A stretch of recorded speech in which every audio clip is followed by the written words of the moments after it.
Oh, there goes my water. I guess I shouldn't have moved it because now I'm probably moved things out of frame. Oh, that's off.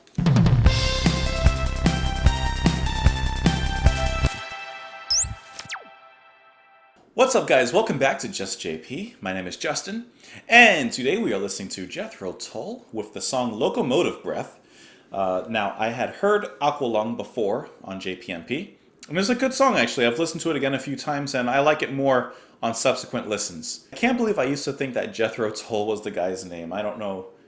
I do want to take just a brief moment to honestly and from the bottom, top, and middle of my heart to actually thank you guys. Obviously for watching, for subscribing and liking, and yeah, all that stuff. You know I always thank you for that in the first place. But it's actually through you guys and through this channel and your comments and the discussions that I've been introduced to a few bands that I've actually taken a personal interest in. So obviously you already know Genesis, but then you have other bands like The Cure, Renaissance. Thanks, Kathy. You know, there's a lot of other bands that I've gone on and like listened to further after you guys have mentioned them here or recommended them to me. I really just thank you for that. Like after doing Kate Bush and listening to Wuthering Heights, I went and listened to The Dreaming. What an interesting album! What an interesting album. And with Renaissance, I listened to the rest of Scheherazade. I mean, I'm actually exploring some of these bands and some of these songs off camera. I save like the requested ones. I saved most of those for you guys, but I did want to at least check out a little something extra. Without further ado, let's get into the song. You guys can join me in the comments down below. You can join me on Twitter. This is Locomotive Breath.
In the shuffling madness of the locomotive breath runs the all-time blues drum headlong to his death.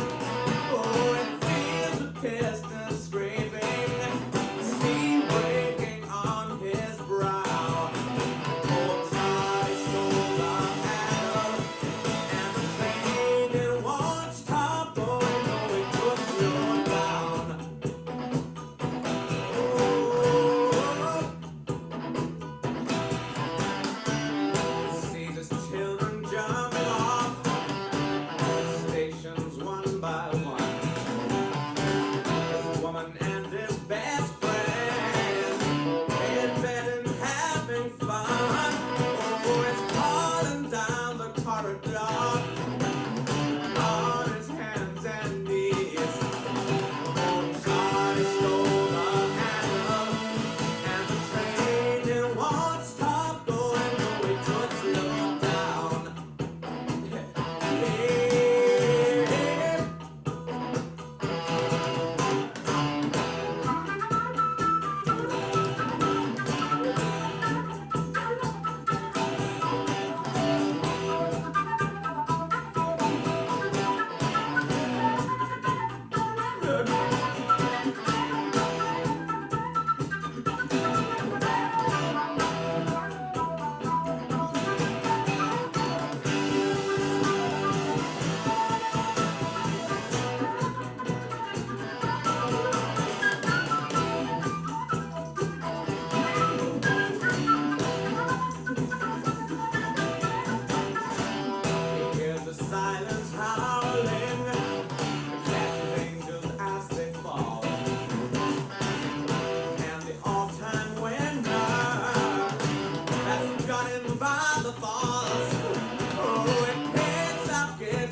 I actually really like that. I like that. That was good. Man, the opening, I really like the opening of it because it was so bluesy, the way it led in. And what I really liked about the opening is, yeah, you had the little build up from the piano, which I thought was great. I really like the way the piano built up. And then in the background, before the guitar and everything fully came in, you had just that little blues sprinkling of guitar, like just kind of softly in the back. I loved how they did that.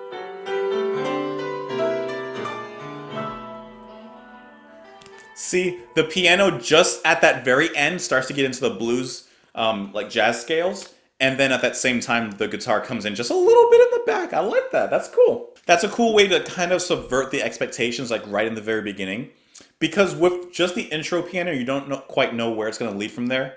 But then you hear that ending part of the piano section, and it gets a little bluesy, tipped off with the guitar, just a little. That was nowhere near it. But then you kind of get an idea of like, okay, this song is going to be kind of bluesy. And I like how this leads into the beat of the song. It's the heartbeat, really, of the song.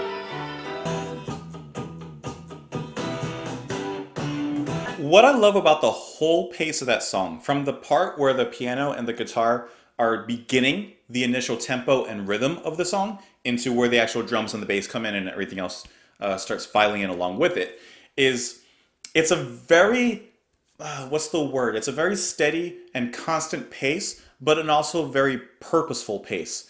And just to kind of, I don't know, this might be wrong, but it does kind of sound like a little bit like a train kind of starting. Like, I can imagine the wheels starting to turn as the train starts going, especially in that beginning blues guitar part. There's just something about it that sounds like a train. I don't know if it's exactly the tempo. I don't know if it's the notes that remind me of like someone with a typical red bag sack with the pole hopping on the train. But that's kind of the idea that I get from it. This song is a blues song with a tinge of hard rock. And man, did Ian kill it on that flute solo. When we had first on Aqualung, because I knew that he played the flute, I was really looking forward to hearing that, and I didn't get that. So it's nice to actually be able to hear what Ian can do on the flute, and it sounded really cool. And I would imagine that that'd be really cool to see him live, like this cool blues rock song. They're pumping along, the crowd is amped, and then out of nowhere he pulls out his flute and just starts going at it. And it works, though. It works really well for the song because flute has been used in jazz, obviously, and blues and things like that. So it's not like a far-fetched instrument for it to be in here. It works very well. It matches the tone. Because the music underneath, the drums and the bass and everything going on, it's very, for lack of better word, grounded, grimy, and a little dirty. It's like a dirty kind of blues. And then I like the way that the flute just kind of interweaves itself throughout it. It's not like some, beautiful ethereal instrument that's like floating above. No, it's just kind of interweaving itself around. Not literally in his tone, nor in his actual voice, but in the character of his vocal performance and his vocals here. I may be crazy, but he kind of has the same kind of character as like Phil Collins a little bit from Genesis. Am I crazy in the way he kind of acts out his singing? Like, I'm not looking at him live. I'm looking at the album cover, and I'm just going by what I'm listening. But he seems to have a very animated style of delivery. And I don't mean like over animated. It's not like he's putting on a play. But there's just little nuances in there that sounds like he's playing a character on the stage. And then the lyrics here, it begins. In the shuffling madness of the locomotive breath, runs the all-time loser headlong to his death. He feels the piston scraping, steam breaking on his brow. Old Charlie stole the handle, and the train it won't stop going. No way to slow down. He sees his children jumping off at the stations one by one. His woman and his best friend in bed having fun. Kind of what I'm thinking is like the train is representative of life, and we're passengers on the train. And sometimes it seems like it's just kind of going without any cause for stop. Like it says in the refrain, like it says, the train, it won't stop going, no way to slow down. And he sees his children jumping off at the stations one by one. Like there's events in life while the train is going, and sometimes people get off the train. They die. Or something like that. That's kind of what I'm seeing. Regardless of what happens, life is just going to keep going, And maybe the train is kind of out of control. Life is kind of out of control. Like it's just powering through. Lyrically, Locomotive Breath was inspired by Anderson's concern regarding overpopulation. It was about the runaway train of population growth and capitalism. It was based on those sorts of unstoppable ideas. We're on this crazy train, we can't get off it, where's it going? But I guess it's kind of like that movie Snowpiercer, if you've ever seen that. It's kind of the idea of, okay, the train is the capacity for life on the planet. And there's too many people on the train. So some people got to get off at the station. Some people got to go, basically. It reminds me a lot of A Modest Proposal. If you guys have ever into literature and ever into that kind of thing, A Modest Proposal is such an interesting read. It's, what is it, considered a short story? No, it's just an essay, I guess, basically. It's basically an essay. And it's just how to rectify overpopulation. And it's done so in a very interesting way. I thought this song was really cool to listen to. I enjoyed it. I would listen to this again. And honestly, after listening to this and Aqualung again, I am more interested in Jethro Tull. I'm not quite sure if I'm ready for, what is that song? Thick as a Brick or whatever it is. At first, someone had mentioned it in the comments, and I was like, oh, maybe I can do that song. And then they're like, oh, it's like, two parts of like 20 minutes or something like that. And I was like, maybe not yet because, some people might be upset that I hadn't done, Supper's Ready yet or, any of the other epics that you guys want me to do. So, I gotta kind of work my way to those. We'll get there though. We'll definitely get there. Let me know what you guys thought of the song. Please join me in the comments down below. I don't know why I begged you. I mean, you can do it if you want to. Please like the video if you enjoyed it. Don't dislike it if you didn't. Just don't press anything at all. Don't do it. Subscribe. Join me on Twitter and all that cool YouTube stuff. And have a great night, guys. See you later.